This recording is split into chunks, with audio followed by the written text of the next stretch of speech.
വിജയേട്ടാ നമസ്കാരം. നമസ്കാരം. പാകിസ്ഥാനെ വിറപ്പിച്ചതിന് ശേഷം ഇന്ത്യ നിർത്താൻ ഉദ്ദേശമില്ല എന്ന് തന്നെയാണ് നമുക്ക് മനസ്സിലാക്കാൻ സാധിക്കുന്നത്. ഇത് നമ്മൾ പറയാനുള്ള പ്രധാനപ്പെട്ട ഒരു കാരണം എന്ന് പറയുന്നത് നമ്മുടെ former chief of army staff of the Indian army Manoj Mukund Naravane അദ്ദേഹത്തിന്റെ ഒഫീഷ്യൽ ട്വിറ്റർ ഹാൻഡിൽ ഇട്ട ഒരു ട്വീറ്റ് ആണ്. അദ്ദേഹം പറയുന്നത് പിക്ചർ അബി ബാക്കി ഹേ എന്നാണ് പറയുന്നത്. ഇതുകൊണ്ടൊന്നും തീരില്ല. പിക്ചർ അബി ബാക്കി ഹേ എന്ന് പറയുന്നത് പാകിസ്ഥാൻ അപ്പുറത്ത് പറയുന്നുണ്ട് അടിക്കരുത്, ദയവേത് അടിക്കരുത്, നമ്മൾ നാളെ കാണേണ്ടതാണ്, അതുകൊണ്ട് അടിക്കരുത്, നമുക്ക് സംസാരിക്കാമെന്ന് പറയുന്നുണ്ട്. നീയുമായിട്ടൊന്നും ഒരു സംസാരവും ഇല്ല എന്ന് പറഞ്ഞുകൊണ്ടാണ് ഇപ്പൊ മുന്നോട്ട് പോകുന്നത്. അപ്പോഴാണ് ഇപ്പോൾ മനോജ് മുകുന്ദ് നരവാനെ കൂടെ നമുക്കൊരു സിഗ്നൽ തരുന്നത് പിക്ചർ അബി ബാക്കി ഹേ എന്ന് പറഞ്ഞുകൊണ്ട്. ഈ മനോജ് മുകുന്ദ് നരവാനയുടെ ഈ ഒരു ഇത് വെച്ച് പറയുകയാണെങ്കിൽ നമ്മൾ ലക്ഷ്യമിട്ടത് ഏകദേശം 27 ഭീകര കേന്ദ്രങ്ങളാണ് നമ്മൾ ലക്ഷ്യം വെച്ചിരുന്നത്. പക്ഷെ 9 ഭീകര കേന്ദ്രങ്ങളിലേക്ക് നമ്മൾ അടിച്ചു എന്നുള്ള റിപ്പോർട്ടുകൾ ഇപ്പൊ പുറത്തു വരുന്നു. പക്ഷെ നമുക്ക് വേണ്ടത് ഹാഫിസ് സെയ്ദിനെയാണ്, നമുക്ക് വേണ്ടത് മസൂദ് അസറിനെയാണ്. മസൂദ് അസറിന്റെ കുടുംബത്തെ നമ്മൾ വൈപ്പ് ഔട്ട് ചെയ്തു. ഇവന്മാർ ലാഹോറിലാണുള്ളത് എന്നാണ് റിപ്പോർട്ട് വരുന്നത്. ഇസ്ലാമാബാദിന്റെ അടുത്തുള്ള ഭീകരവാദ കേന്ദ്രം വരെ നമ്മൾ എത്തിക്കഴിഞ്ഞു, അവിടെ വരെ നമ്മൾ അടിച്ചു തുലച്ചു കഴിഞ്ഞു. അപ്പോ ഈ മസൂദ് അസറിനെയും ഈ യമനെയും നമ്മുടെ ഈ ലഷ്കർ ഇ ത്വയ്ബയുടെ ഭീകരനായിട്ടുള്ള ഹാഫിസ് സെയ്ദിനെയും പിടിക്കാനുള്ള നീക്കമായിരിക്കുമോ ഇന്ത്യ അടുത്ത് നടത്താൻ പോകുന്നത് എന്നുള്ള ഒരു ചോദ്യമാണുള്ളത്. അതിനിടയിൽ പാകിസ്ഥാൻ ആർമി പറഞ്ഞിട്ടുള്ളത് ഞങ്ങൾ അടിക്കാൻ പോവുകയാണെന്നാണ് പാകിസ്ഥാൻ ആർമി പറഞ്ഞിട്ടുള്ളത്. പക്ഷേ ഇന്ത്യ വളരെ ഗംഭീരമായിട്ട് ഒരു തയ്യാറെടുപ്പാണ് നടത്തിയിരിക്കുന്നത്. അപ്പുറത്തെ സൈഡിൽ നമ്മുടെ നാവികസേനയെ വെച്ച് ലോക്ക് ചെയ്ത് വെച്ചിരിക്കുകയാണ് ഇവന്മാര്. അതായത് ഇവന്മാരുടെ സകല തുറമുഖങ്ങൾക്ക് നേരെയും നമ്മൾ നമ്മുടെ മിസൈലുകൾ തിരിച്ചു വെച്ചിരിക്കുകയാണ് എന്നുള്ളതാണ്. ഇന്ത്യയുടെ military and civilian location target ചെയ്താൽ പാകിസ്ഥാൻ ഇന്ത്യൻ നേവി ഇത്തവണ അപ്പുറത്ത് നിന്ന് അസോൾട്ട് ലോഞ്ച് ചെയ്യും എന്നുള്ളതാണ് ഇപ്പോ ദേശീയ മാധ്യമങ്ങളെല്ലാം പറയുന്നത്. അതായത് എണ്ണയും സപ്ലൈയും വരുന്ന കടൽ മാർഗം അടക്കം ബ്ലോക്ക് ചെയ്യാനായിട്ട് സാധിക്കും. പോരാത്തതിന് പാകിസ്ഥാൻ എങ്കിൽ വിമാനത്തിൽ നിറയ്ക്കാനല്ല, പിന്നീട് പാചകം ചെയ്യാൻ പോലും അല്ലെങ്കിൽ വിളക്കെത്തിക്കാൻ പോലും എണ്ണ അവിടെ കാണത്തില്ല എന്നാണ് പറയുന്നത്.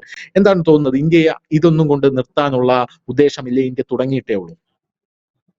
ഇത് നമ്മള് രണ്ടുപേരും കൂടി ഈ യുദ്ധത്തിന്റെ ഭാഗത്തൊക്കെ ചർച്ച ചെയ്യുമ്പോൾ ചിലർക്കൊക്കെ തോന്നുന്നു ഇവന്മാരെന്താണ് പട്ടാളമായിട്ടൊക്കെ വല്ല ബന്ധമുണ്ടോ? പക്ഷെ നമുക്ക് പട്ടാളമായിട്ട് ബന്ധത്തിന്റെ അല്ല. നമ്മള് ചില ആൾക്കാർക്ക് തോന്നുന്നത് എന്താണ്, കഴിഞ്ഞ ദിവസം എനിക്ക് വന്നൊരു മെസ്സേജ്, എന്റെ ജീവിതത്തിൽ നിന്നെ പോലൊരു യുദ്ധ കൊതിയെ ഞാൻ കണ്ടിട്ടില്ല എന്നാണ്.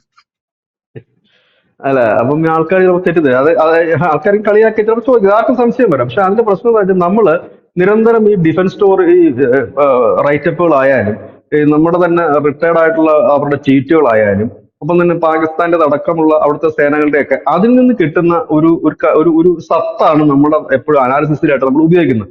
അതുകൊണ്ടാണ് നമ്മൾ ആ ഫാക്റ്റിലേക്ക് പോകുന്നത്. അതല്ലാതെ ഇതൊന്നും നമ്മളുടെ ഐഡിയയോ ഇല്ലെങ്കിൽ നമ്മുടെ കാര്യങ്ങളോ അല്ല, നമ്മൾ ഈ പറയുന്ന കാര്യങ്ങൾ. ഇവിടെ നമുക്ക് കാര്യത്തിലേക്ക് വന്നു കഴിഞ്ഞാൽ ഇപ്പൊ നമ്മുടെ കരസേന മേധാവിയാണ് ഒരു ട്വീറ്റ് ചെയ്തിരിക്കുന്നത്. അതിന് വളരെ ഇമ്പോർട്ടന്റ് ആണ്. ഇപ്പൊ നമ്മുടെ സാധാരണ ഒരു വ്യക്തി, നമ്മുടെ രാഷ്ട്രീയ നേതാവ് ആരെങ്കിലും അല്ല ട്വീറ്റ് ചെയ്തിരിക്കുന്നത്. നമ്മുടെ കരസേനാ മേധാവി, ഇന്ത്യയിലെ ലോകത്തിലെ തന്നെ ഏറ്റവും ശക്തമായ രണ്ടാമത്തെ കരസേനയുള്ള ആ കരസേനയുടെ അധിപനാണ് ഇട്ടിരിക്കുന്നത്. അപ്പൊ മുൻ യുദ്ധങ്ങളിൽ നിന്നും ഈ യുദ്ധം എങ്ങനെ വിഭിന്നമാകുന്നു വെച്ചാൽ, മുൻ യുദ്ധത്തിന്റെ സ്ട്രക്ചർ അല്ല ഇപ്പൊ നമ്മുടെ സൈന്യത്തിന്. ഇപ്പൊ നമ്മുടെ സൈന്യത്തിന് 3 സൈന്യത്തിനും കൂടെ ഒരു ചീഫ് ഉണ്ട്. അത് കാർഗിൽ യുദ്ധത്തിന് ശേഷം നടന്ന ഒരു കമ്മീഷൻ വെക്കുകയും അതിന്റെ അവർ കൊടുത്ത റിപ്പോർട്ടിന്റെ അടിസ്ഥാനത്തിലാണ് ഇപ്പൊ നമ്മൾ ഈ സംയുക്ത സേനാ മേധാവി എന്ന് പറയുന്നത് നമുക്ക് ഇപ്പൊ ഒരു തസ്തിക ഉണ്ട്. മുൻപ് അതില്ലായിരുന്നു. അതായത് ഈ 3 കൂട്ടരെ കൂടെ ക്രോഡീകരിക്കാൻ. അത് മാത്രമല്ല, ഇവിടെ നരേന്ദ്രമോദി ചെയ്തൊരു മഹത്തായ കാര്യം അദ്ദേഹം കുറച്ച് ദിവസങ്ങൾക്ക് മുമ്പ് പറഞ്ഞത്, ഈ എന്ത് ചെയ്യണമെന്നുള്ളതിന്റെ മുഴുവൻ കാര്യങ്ങളും സേനയാ തീരുമാനിക്കും, അവർക്ക് പൂർണ്ണ സ്വാതന്ത്ര്യം നൽകിയെന്ന്. ഇതിനെതിരെ കേരളത്തിലെ ചില ചാനലുകൾ ചർച്ച പോലും നടത്തി. എന്നിട്ട് അവർ പറയുന്നത് അറിയാം, ഇത് സേനയുടെ തലയ്ക്ക് കെട്ടി വെക്കാൻ. അങ്ങനെയല്ല. ഒരു ഫോഴ്സിന് പൂർണ്ണമായ ഒരു ഇത് പാകിസ്ഥാൻ അല്ലല്ലോ, ഇന്ത്യയാണ്. അപ്പം ഇന്ത്യൻ സേനകൾ എന്ന് പറയുന്നത് പാകിസ്ഥാൻ സേന പോലെയല്ല. അത് ഈ രാജ്യത്തോട് കൂറുള്ളവരാണ്, ഭരണഘടനയോട് ബഹുമാനമുള്ളവരാണ്, ഭരണാധികാരികളുടെ കീഴിൽ നിൽക്കുന്നവരാണ് അവർ. അപ്പോ അവർക്ക് പൂർണ്ണ സ്വാതന്ത്ര്യം കൊടുത്തപ്പോൾ തന്നെ അവർ റിലാക്സ് ആയി. നമ്മുടെ സേനാ വ്യൂഹങ്ങൾ ഇല്ലെങ്കിൽ നമ്മുടെ നാവികസേന ആയാലും കരസേന ആയാലും അവർ റിലാക്സ് ആയി. നമുക്ക് എന്തും ചെയ്യാം. ഇപ്പൊ നമ്മൾ പറയത്തില്ല, നമ്മുടെ നാട്ടിലെ പോലീസിന് ഫുൾ സ്വാതന്ത്ര്യം കൊടുത്തു കഴിഞ്ഞാൽ അവർക്ക് പല കേസുകളും അന്വേഷിച്ച് എളുപ്പത്തിൽ കണ്ടുപിടിക്കാൻ കഴിയുമായിരുന്നു. അതായത് രാഷ്ട്രീയക്കാരെ മുകളിൽ കയറി എന്നിട്ട് അവരെ ഗൈഡ് ചെയ്യുന്നത് കൊണ്ടാണ് പലതും വഴിതെറ്റി പോകുന്നത്. അപ്പം അതല്ല എങ്കിൽ ഇങ്ങനെ വരുമായിരുന്നു എന്ന് പറയുന്നത് പോലെ തന്നെയാണ്. സേനയ്ക്ക് ഫുൾ സ്വാതന്ത്ര്യം കൊടുക്കുകയാണ് നമ്മൾ ചെയ്യേണ്ടത്. കാരണം നമ്മുടെ സേന നമുക്ക് പൂർണ്ണമായ വിശ്വാസത്തിൽ എടുത്തുകൊണ്ടാണ് നമ്മൾ കൊടുക്കുന്നത്. അത് കൊടുത്തതിന്റെ ഗുണമുണ്ടായില്ലേ? ഒരു വലിയ കാഷ്വാലിറ്റികൾ സംഭവിക്കാതെ, അതായത് സിവിലിയൻസിന് കാഷ്വാലിറ്റി സംഭവിക്കാതെ ജനസാന്ദ്രത കൂടുതലുള്ള പഹബൽ പോലുള്ള ആ ഇടങ്ങളിൽ പോലും കൃത്യമായി പോയി ബോംബിംഗ് നടത്താൻ നമ്മുടെ സേനയ്ക്ക് കഴിഞ്ഞു. അത് മാത്രമല്ല, സേനയാണ് ഇപ്പോൾ പറഞ്ഞിരിക്കുന്നത്, ആ സേനയുടെ മേധാവിയാണ് പറഞ്ഞിരിക്കുന്നത് പിക്ചർ അബി ബാക്കി ഹേ. അതിന് കാരണമുണ്ട്. കാരണം ഇപ്പോൾ ഈ ഖാജ ഹസീസിനെ പോലുള്ള അവരുടെ പ്രതിരോധ മന്ത്രിയുടെ ഒന്നും വാക്കൊന്നും ഇന്ത്യ വിശ്വസിക്കത്തില്ല. ഇന്ത്യ എന്നല്ല, അവര് പോലും വിശ്വസിക്കാറില്ല, പാകിസ്ഥാൻകാർ പോലും. കാരണം അവരുടെ കയ്യിലൊന്നും ഒരു കൺട്രോൾ ഇല്ല. അവിടുത്തെ എല്ലാം നോക്കുന്ന സൈന്യമാണ്. ഇപ്പൊ സൈന്യത്തിന്റെ മേധാവി എന്താണോ പറയുന്നത് അതാണ് അവരനുസരിക്കുന്നത്. ഇപ്പൊ നിലവിലത്തെ സാഹചര്യത്തിൽ പാകിസ്ഥാൻ ഇപ്പോൾ മുഖം രക്ഷിക്കേണ്ടതായിട്ടൊരു വലിയ കാര്യമുണ്ട്. കാരണം പാകിസ്ഥാനിലെ ജനങ്ങൾക്ക് നന്നായി അറിയാം അവിടെ ഇന്ത്യ ഏൽപ്പിച്ചിരിക്കുന്ന ആഘാതം എത്രയുണ്ടെന്ന്. ഇപ്പൊ പാക് മീഡിയാസോ പാക് സോഷ്യൽ മീഡിയകളോ ഇരുന്നിട്ട് ഇന്ത്യ ഞങ്ങൾ ഓടിച്ചു, ഇന്ത്യൻ വിമാനം തകർത്തു, ഇന്ത്യക്കാരെ കൊന്നൊടുക്കുന്നൊക്കെ പറഞ്ഞാൽ അവിടുത്തെ ജനം വിശ്വസിക്കുന്നില്ല. അപ്പൊ അവർക്ക് അവരുടെ മുഖം രക്ഷിക്കണമെങ്കിലും, ഇല്ലെങ്കിൽ ഈ മുനീറിനെ പോലുള്ള കരസേനാ മേധാവിക്കൊക്കെ അവർക്ക് അധികാരം ഊട്ടി ഉറപ്പിക്കണമെങ്കിലും ഒക്കെ എന്തെങ്കിലും ചെയ്തേ പറ്റൂ. എന്തെങ്കിലും ചെയ്യുക എന്ന് പറഞ്ഞാൽ ഇന്റർനാഷണൽ മീഡിയയിലൊക്കെ ഒരു വാർത്തയാകുന്ന തരത്തിൽ എന്തെങ്കിലും ചെയ്യണം അവർക്ക്. കാരണം ഇന്ത്യ കൊടുക്കുന്ന വാർത്ത, ഇന്ത്യ കൊടുക്കുന്നതല്ല, ഇന്ത്യൻ മീഡിയാസ് കൊടുക്കുന്ന വാർത്തകളെല്ലാം വിഷ്വൽ അടക്കമാണ് കൊടുക്കുന്നത്. ഇവർ ഈ വിമാനം തകർത്തു എന്ന് പറയുന്നത് കൊടുക്കുന്നത് പഴയ ഒരു ചിത്രമാണ്. ഇവർ ശ്രീനഗറിന്റെ വിമാനത്താവളം തകർത്തു എന്ന് പറഞ്ഞ് കൊടുത്തിട്ട് എന്താ കാണിച്ചതെന്ന് വെച്ച് കഴിഞ്ഞാല് മറ്റേ ബലൂചിസ്ഥാനിൽ നടക്കുന്ന ബോംബ് സ്ഫോടനങ്ങളുടെ വിഷയമുണ്ട്. അത് അവർ തന്നെ തിരുത്തി. പാകിസ്ഥാൻകാർ തന്നെ താഴെ വന്ന് കമന്റ് ഇട്ടപ്പോൾ ആ വീഡിയോ എടുത്ത് മാറ്റി. അപ്പം വിഷ്വൽസ് കൊടുക്കാൻ അവർക്ക് തെളിവ് കൊടുക്കാൻ പറ്റില്ല. ലോക്കലി പോലും അവർക്ക് തെളിവ് കൊടുക്കാൻ പറ്റുന്നില്ല ഇങ്ങനെയൊക്കെ ചെയ്തെന്ന്. അപ്പൊ അവർക്ക് എന്തെങ്കിലും ഒന്ന് ചെയ്തേ പറ്റൂ. കാരണം അവർക്ക് നന്നായി അറിയാം ഇന്ത്യയുടെ ഭാഗത്തേക്ക് ഒരു ആക്രമണം വേണം നടത്തി കഴിഞ്ഞാൽ സ്വാഭാവികമായി ഇന്ത്യൻ മീഡിയാസ് അത് വാർത്ത കൊടുക്കും. പാകിസ്ഥാൻ ഇന്ത്യ ആക്രമിച്ചു, ഇല്ലെങ്കിൽ ഇന്ത്യയുടെ ഏതെങ്കിലും ഒരു ഭാഗത്ത് അവർ മിസൈൽ അറ്റാക്ക് നടത്തി ഇന്ത്യൻ മീഡിയാസ് കൊടുക്കും. ആ ഒരു വാർത്ത കിട്ടിക്കഴിഞ്ഞാൽ അവർക്ക് തൽക്കാലം പിടിച്ചു നിൽക്കാൻ പറ്റും. പക്ഷെ ഇപ്പോഴത്തെ സാഹചര്യത്തിൽ അവരങ്ങനെ ഒരു സാഹസത്തിന് ഒരുമ്പെട്ടാൽ അത് ഉണ്ടാക്കാൻ പോകുന്ന പ്രത്യാഘാതം വളരെ വലുതായിരിക്കും. നേരത്തെ ധനുഷ് സൂചിപ്പിച്ച കണക്ക് ഇന്ത്യൻ നേവി എന്തിനും തയ്യാറായി 85 നോട്ടിക്കൽ മൈൽ അകലെ, പാകിസ്ഥാനുമായി കറാച്ചിയുമായി 85 നോട്ടിക്കൽ മൈൽ അകലെ നങ്കൂരം വിട്ടിട്ട് ദിവസങ്ങളായി. അവർ മിക്കവാറും എല്ലാ ദിവസവും തന്നെ അവരുടെ സൈനികാഭ്യാസം നടത്തുന്നുണ്ട്. കഴിഞ്ഞ ദിവസം നേവിയുടെ ഭാഗത്തു നിന്ന് ഒരു ട്വീറ്റ് വന്നിരുന്നു, അവരുടെ ചിത്രങ്ങളൊക്കെ ഇട്ട്. അവർ പറഞ്ഞു ഞങ്ങളുടെ ഡ്രില്ല്, അതായത് ഈ സൈനിക അഭ്യാസം ഞങ്ങൾ നിർത്തുകയാണ്, ഇന്നലെ കൊണ്ടങ്ങാട് തീരും. അത് 3 മാസം മുമ്പ് അവർ പ്രഖ്യാപിച്ചിരുന്നതാണ്. അത് ഇന്നലെ കൊണ്ട് തീരും. ഈ പാകിസ്ഥാനോടാണ് അവർ മുന്നറിയിപ്പ് കൊടുത്തിരിക്കുന്നത്. അതായത് നിങ്ങളുടെ ഭാഗത്ത് നിന്ന് ഇനി എന്തെങ്കിലും തരത്തിൽ വന്നാൽ ഇനി ഡ്രില്ല് ആയിരിക്കില്ല, ഞങ്ങൾ നേരിട്ടായിരിക്കും എന്നാണ് പറഞ്ഞതിന്റെ അർത്ഥം. അപ്പം നേവിയുടെ ഭാഗത്തു നിന്ന് ഒരു ശക്തമായ അറ്റാക്ക് ഉണ്ടാകും. അത് മാത്രവുമല്ല, നമ്മളൊരു വലിയ തിരിച്ചടി തന്നെ ഒരുപക്ഷെ കൊടുത്തേക്കും. അതുകൊണ്ട് പാകിസ്ഥാൻ എന്ത് ചെയ്യുമെന്നറിയില്ല. പാകിസ്ഥാൻ ഇപ്പോൾ പറ്റിയിരിക്കുന്ന പ്രതിസന്ധി എന്ന് പറഞ്ഞാൽ അവർക്ക് തൽക്കാലം തടി ഊരിയേ പറ്റൂ. അവരുടെ ജനങ്ങളുടെ അടുത്ത് അവരുടെ ഈ പാക് പട്ടാളത്തിന്റെ വിശ്വാസത വീണ്ടെടുക്കണം. ഒരു പട്ടാളത്തെ സംബന്ധിച്ച് അവരുടെ വിശ്വാസത വീണ്ടെടുക്കുക എന്നുള്ളതാണ്. ഭരണാധികാരികളുടെ കാര്യം പോട്ടെ, ഭരണാധികാരിയാണെങ്കിലും ഇപ്പം നരേന്ദ്രമോദി എന്ന് പറയുന്ന നേതാവിൽ എന്തുകൊണ്ടാണ് നമുക്ക് വിശ്വാസം? ഈ ഒരു സംഭവം നടന്നപ്പോഴത്തേനും ഇവിടുത്തെ കൊച്ചു കുട്ടികൾ വരെ പറഞ്ഞു മോദിയല്ലേ തിരിച്ചടിച്ചിരിക്കുമെന്ന് പറഞ്ഞു. എന്തുകൊണ്ടാണ് നമ്മൾ മോദിയല്ലേ തിരിച്ചടിക്കുമെന്ന് പറയുന്നത്? നമുക്ക് വിശ്വാസമുണ്ട്, അത് അടിച്ചിരിക്കും. കാരണം അത് നരേന്ദ്രമോദിയാണ് ഇന്ത്യ ഭരിക്കുന്നത്, ഒരു വിശ്വാസം ഉള്ളതുകൊണ്ടാണ്. ഇസ്രായേലികൾക്ക് നല്ല വിശ്വാസമുണ്ട്, അവരെ തിരിച്ചടിക്കാൻ അവർക്ക് നല്ല ലീഡർഷിപ്പ് ഉണ്ട്, നല്ല സൈന്യമുണ്ടെന്ന്. ഇതുപോലെ തന്നെയാണ് ഓരോ രാജ്യത്തും. അപ്പോ ഈ പാകിസ്ഥാനെ സംബന്ധിച്ച് അവരുടെ രാജ്യത്തെ പട്ടാളത്തോടും ഭരണകൂടത്തോടുമുള്ള വിശ്വാസം ജനങ്ങൾക്ക് നഷ്ടപ്പെട്ടിരിക്കുന്നു. അപ്പൊ ആ വിശ്വാസം തിരിച്ചു പിടിക്കണമെങ്കിൽ ഇന്ത്യക്കെതിരെ അവർക്ക് എന്തെങ്കിലും ചെയ്തേ പറ്റൂ. ഇപ്പൊ പോയിട്ട് ഇതൊരു കോംപ്രമൈസിലേക്ക് പോയി കഴിഞ്ഞാൽ അതുകൊണ്ട് തന്നെയാണ് ഞാൻ പ്രതീക്ഷിക്കുന്നത് ചിലപ്പോൾ ഇന്നോ നാളെയോ വീണ്ടും അറ്റാക്കിനുള്ള സാധ്യതകൾ കൂടുതലാണ്.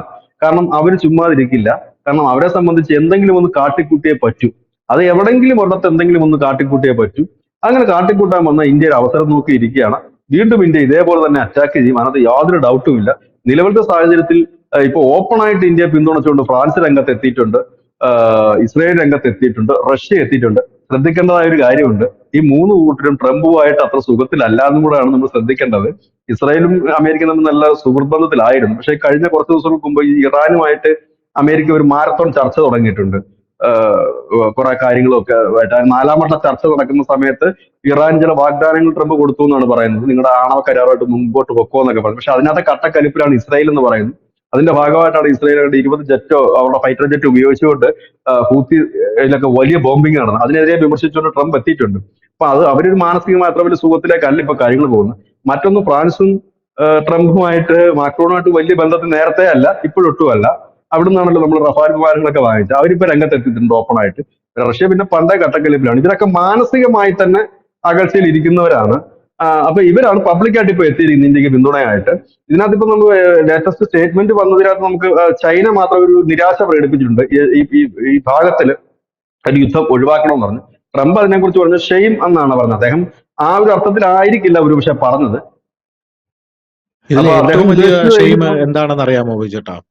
ഒരു ഇസ്ലാമിക രാഷ്ട്രങ്ങൾ പോലും പാകിസ്ഥാനെ പിന്തുണച്ച് രംഗത്തെത്തിയിട്ടില്ല എന്നുള്ളതാണ് ഏറ്റവും വലിയ ഷെയിമായിട്ട് നമ്മുടെ മാധ്യമങ്ങളെല്ലാം പറയുന്നത്.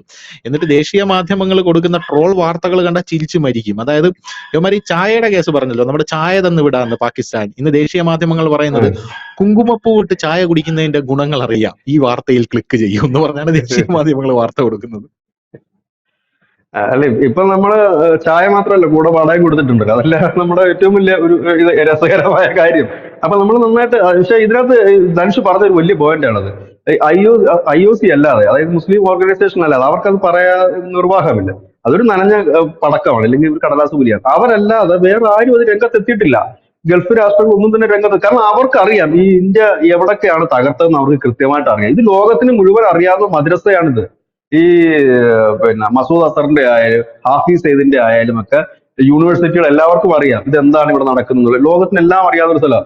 അവിടെ കൊണ്ട് ഇന്ത്യ അറ്റാക്ക് നടത്തുമ്പോൾ ലോകത്തിന് പറയാൻ ഇനി ഒന്നുമില്ല. അത് വിത്ത് വിഷ്വലാണ് ഇന്ത്യ കാണിക്കുന്നത്. അവിടൊക്കെയാണ് ഞങ്ങൾ ചെയ്തത്, ഒന്നും പറയാനില്ല. ആർക്കും ഒന്നും പറയാനില്ല. ഈ ഒരു സാഹചര്യത്തിലാണ് ഇവിടെ നിൽക്കുന്നത്. പിന്നെ രണ്ടാമത്തെ ഒരു കാര്യം, ചൈനയ്ക്ക് പിന്നെ സ്വാഭാവികമായി പാകിസ്ഥാനെ സപ്പോർട്ട് ചെയ്ത് പറഞ്ഞേ പറ്റും. കാരണം അവരുടെ കാര്യങ്ങളാണ് ഈ പോകുന്നത്. രണ്ടാമത്തെ കാര്യം എന്ന് പറഞ്ഞാൽ തുർക്കി. അവര് നമ്മൾ കഴിഞ്ഞ ദിവസങ്ങളിലൊക്കെ പത്രത്തിൽ കണ്ടത്, വാർത്തകളിൽ കണ്ടത് എന്തായിരുന്നു, അവിടെ കപ്പൽ വരുന്നു, എന്താണ് മല മറിക്കുന്നു. പക്ഷെ തുർക്കി 2 ദിവസം മുമ്പേ സ്കൂട്ടായി. അവരുള്ള കാര്യം പറഞ്ഞു, ഞങ്ങൾ ഈ ആയുധം ഇറക്കാനൊന്നും വന്നതല്ല, ഞങ്ങൾ ഒമാനിൽ പോയപ്പോൾ അതുവഴി കറങ്ങി ഇങ്ങോട്ട് വന്നതാണെന്ന് പറഞ്ഞിട്ട് അവർ അതുവഴി അങ്ങ് പോയി. ആ കപ്പലിനെ കുറിച്ച് പിന്നെ ഒരു വിവരവും ഉണ്ടായിട്ടില്ല. കപ്പൽ എനിക്ക് തോന്നുന്നു ഒരാഴ്ചയാവാൻ അവർ വിട്ടുപോയിട്ടുണ്ടാകും. കാരണം അവരവിടെ അങ്ങനെ നിൽക്കുമെന്ന് എനിക്ക് തോന്നുന്നു. കാരണം ആരും കൊണ്ട് തലവെക്കത്തില്ല. ഈ ഉള്ളു ഇപ്പോഴത്തെ ഒരു കാലഘട്ടത്തിൽ വെച്ചാൽ പഴയതുപോലെ അല്ല. ഒരു രാജ്യവും വള്ളി പിടിക്കാൻ തയ്യാറല്ല, അല്ലെങ്കിൽ അങ്ങോട്ട് പോയിട്ട് ഒരു ഏണി വെച്ച് മേടിക്കാൻ തയ്യാറല്ല. കാരണം എല്ലാവർക്കും ഇപ്പൊ സ്വന്തം കാര്യം ചിന്താവാദം, നമുക്ക് എങ്ങനെ രക്ഷപ്പെടാമെന്ന് ചിന്തിച്ചുകൊണ്ടിരിക്കുകയാണ് ഓരോ രാജ്യം. ഇപ്പൊ ആരും പോയിട്ട് ഇത് തലയിടാൻ തയ്യാറില്ല. പാകിസ്ഥാൻ എന്ന് പറഞ്ഞു കഴിഞ്ഞാൽ അതിന്റെ ഒരു ക്രെഡിബിലിറ്റി അവരുടെ നഷ്ടപ്പെട്ടു പോയി ലോകരാജ്യങ്ങളുടെ ഇടയിൽ. പിന്നെ അങ്ങനെ നിൽക്കുന്ന ഒരു രാജ്യം കൂടിയാണ് അവർ. ഇനി എനിക്ക് തോന്നുന്നത് ചിലപ്പോൾ ഇന്നോ നാളെയോ ഒക്കെ ഈ വീണ്ടും ഒരു വലിയ അറ്റാക്ക് ഒരുപക്ഷെ ഇന്ത്യ നടത്തിയേക്കാം. അത് പാകിസ്ഥാന്റെ റിയാക്ഷൻ കണക്കാണ്. പണ്ട് എനിക്ക് തോന്നുന്നത് AB വാജ്പേയി ആണോ എന്ന് തോന്നുന്നു, അദ്ദേഹം പറഞ്ഞൊരു പ്രശസ്തമായ ഒരു പ്രസ്താവനയുണ്ട്. അദ്ദേഹമാണോ എന്ന് എനിക്ക് കൃത്യമായി അറിയില്ല. പറഞ്ഞത് യുദ്ധം തുടങ്ങാൻ നമുക്ക് കഴിയും, പക്ഷെ അത് അവസാനിപ്പിക്കാൻ നമ്മൾ വിചാരിച്ചാൽ നടക്കില്ല എന്ന്. യുദ്ധം തുടങ്ങാൻ നമുക്ക് ഏത് നിമിഷവും കഴിയും, പക്ഷെ അവസാനിപ്പിക്കാൻ നമുക്ക് കഴിയില്ല എന്ന് പറഞ്ഞതുപോലെ അവരാണ് ഇന്ന് തീരുമാനിക്കേണ്ടത്. ഒരുപക്ഷെ എനിക്ക് തോന്നുന്നത് പാകിസ്ഥാൻ സേന അവരുടെ മുഖം രക്ഷിക്കാൻ എന്തെങ്കിലും ചെയ്യുമെന്നാണ്. ആ ചെയ്യുന്നത് വീണ്ടും ഇരന്ന് വാങ്ങുന്നതിന് തുല്യമായിരിക്കും എന്നാണ് മനസ്സിലാക്കാൻ കഴിയും. കാരണം പാക് ജനതയുടെ വിശ്വാസം അവർക്ക് നഷ്ടപ്പെട്ടു. ഇതിനിടയിൽ നമുക്ക് തിരയേണ്ട ഒരു പ്രധാനപ്പെട്ട വാർത്തയുണ്ട്. ബലൂചിസ്ഥാനിൽ എന്ത് സംഭവിച്ചു ഈ സമയത്ത് എന്ന് അറിയേണ്ടതായിട്ടുണ്ട്. അതിപ്പോ നമുക്ക് നിലവിൽ ആ വാർത്തകളൊന്നും തന്നെ കിട്ടുന്നില്ല. ഇനി അവിടെ വലിയ പണി നടന്നാലും നിലവിലത്തെ അവസരത്തിൽ പാകിസ്ഥാൻ അത് പുറത്ത് വിടില്ല. കാരണം എന്താന്ന് വെച്ച് കഴിഞ്ഞാല് മൊത്തത്തിൽ തകരുക എന്ന് നമുക്കൊരു പറയാൻ പറ്റത്തില്ല. ഏതായാലും അവരിപ്പോ ഇന്ത്യയും വലിയ ജാഗ്രതയാണ്. ഇപ്പൊ നമുക്ക് മോക്ക് ഡ്രില്ലുകളൊക്കെ നടന്നുകൊണ്ടിരിക്കുന്നുണ്ട്. വലിയ ജാഗ്രതയാണ് ഇന്ത്യ പ്രതീക്ഷിക്കുന്നത്. വെച്ചാൽ പാകിസ്ഥാന്റെ ഒരു വലിയ തിരിച്ചടി അല്ല നമ്മൾ കൂടുതൽ പ്രതീക്ഷിക്കുന്നത്. നമ്മൾ ഈ മോക്ക് ഡ്രില്ല് കൊണ്ട് പ്രധാനമായും ഉദ്ദേശിക്കുന്നത് ഈ ഭീകരന്മാരുണ്ടല്ലോ, നമ്മുടെ ഇന്ത്യയിൽ തന്നെ ഭീകരന്മാരെന്ന് പറയുമ്പോൾ കാശ്മീരിൽ മാത്രമല്ല നമ്മുടെ രാജ്യത്ത് തന്നെ വിവിധ രൂപത്തിൽ സ്ലീപ്പർ സെല്ലുകളുടെ ഒക്കെ രൂപത്തിൽ പതിയിരിക്കുന്ന ഭീകരന്മാരുണ്ട്. ആ ഭീകരന്മാർ എവിടെയെങ്കിലും ഇപ്പൊ സ്ഫോടനം നടത്തുമോ ആക്രമണം നടത്തുമോ എന്നൊരു കാര്യം കൂടി നമ്മൾ വളരെയധികം ഭയക്കുന്നുണ്ട്. അങ്ങനെ ഒരു സാധ്യതയോടെ ഇന്ത്യ മുന്നിൽ കാണുന്നുണ്ട്. പക്ഷെ ഏതായാലും നമ്മുടെ കരസേനാ മേധാവി പറഞ്ഞത് ശരിയായിരിക്കാനാണ് സാധ്യത. പിക്ചർ അബീബി ബാക്കി എന്ന് അദ്ദേഹം പറഞ്ഞത് ശരി തന്നെയാണ്. ഇതെന്തായാലും തുടരും എന്ന് തന്നെയാണ് പറയാനുള്ളത്. കാരണം പറഞ്ഞിരിക്കുന്നത് വേറെ ആരുമല്ല, കരസേന മേധാവിയാണ്. എന്ത് തന്നെയായിരുന്നാലും ലാലേട്ടന്റെ സ്റ്റൈലിൽ പറയുകയാണെങ്കിൽ അടി തുടരും. താങ്ക് യു വിജേട്ടാ, താങ്ക് യു സോ മച്ച്.